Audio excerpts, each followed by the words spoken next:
Welcome to Home of Cricket. Today we're going to talk about the recently concluded India-New Zealand series, some of the key takeaways from that series. So the first thought that I came after watching the series is the rise of Washington Sundar. What a player, great all-round skills. He saved India from difficult positions and took them to a respectable score more than once, and that's a sign of a good batter.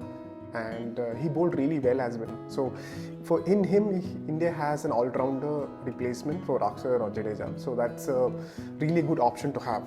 The second player that impressed really well was Shubman Gill.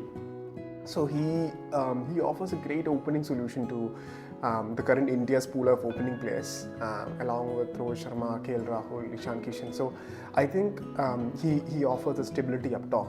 So that's the second key takeaway for India after the series. The third point that I want to discuss is a larger point of player rotation and continuity.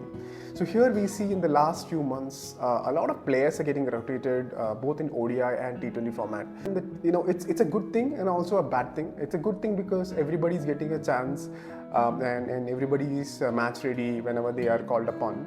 But also the other things, there's a lot of lack of clarity that comes in when it comes to a certain role. We would have a lot of players in a given role, but you don't know which player is at a given point is the best suited for that role, especially when it comes to bigger tournaments. So what I feel here is if we can have role-wise focus in the sense that if you're selecting somebody in the middle order, say like number 5, you need to have a hierarchy in place based on the form. So you have to purely go by form. Given assumption is that every player who's in the radar for number 5 has equal talent. Barring a few exceptions like Surya Kumar Yadav in T20s and Virat Kohli in ODIs, and Jasprit Bumrah as a premier fast bowler, except for a few exceptions of players who are supremely talented, who has a talent just stands above the rest. I think the other roles should be dealt in a sort of a role plus form approach. So I think this is a way to go forward instead of randomly rotating players and expecting them to show up and play extraordinarily when you are giving a chance, say one time, and then the next chance comes, say 3-4 months later. It's very hard for players to get into that groove and play and perform. So the instance, a very example of this was seen in the case of Sanju, Siraj and Ishan Kishan was dealt with.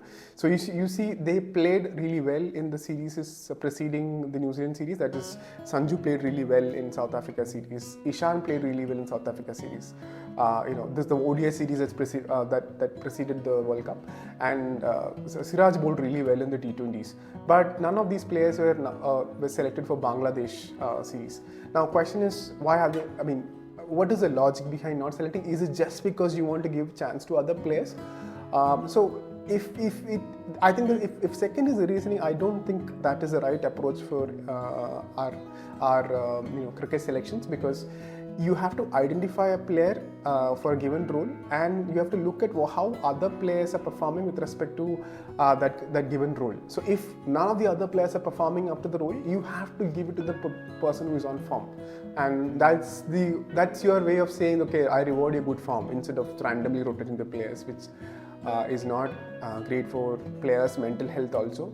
It will be very hard for themselves to keep motivating in doing this. So that's all from Home of Cricket. I hope you had a good time.